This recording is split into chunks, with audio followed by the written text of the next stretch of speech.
Hi and welcome everyone to another episode of Gaming with Jason. I will tell you how to use each one of them, and if you decide that this is one you want to play, at least now you know how to use it. Japan is number 4, and Japan is a new addition to the Western Doctrine and the one that I like most. A lot of it has to do with the resource production. If you notice, all of the Western Doctrine countries, the best Western Doctrine countries, all have two components. So I got one there, and there should be the other, and there's one there.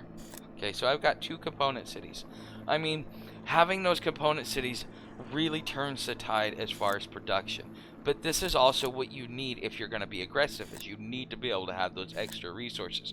So if you want to be aggressive, this is part of the reason why the Western Doctrine is good. If you want to be defensive, then you want to do Eastern or European. If you want to be able to do a good counter strike, you're probably going to want to do European, just for the speed variant, because not even the Eastern Doctrine gets the speed variant.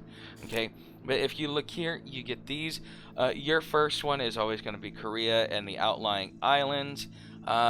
China will act up and probably go after Vietnam. So you need to make nice with China if China is a rank 30 or above.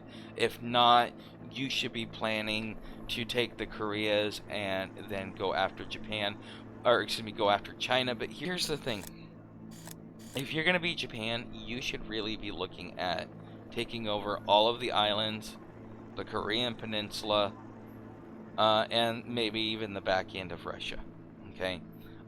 China will open itself, and when he makes himself vulnerable, you pounce.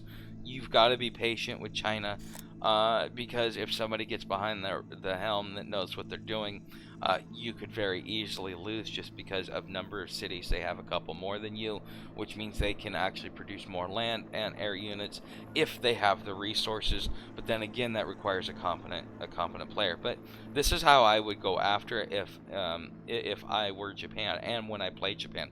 Now, Japan I usually have some of my best games with.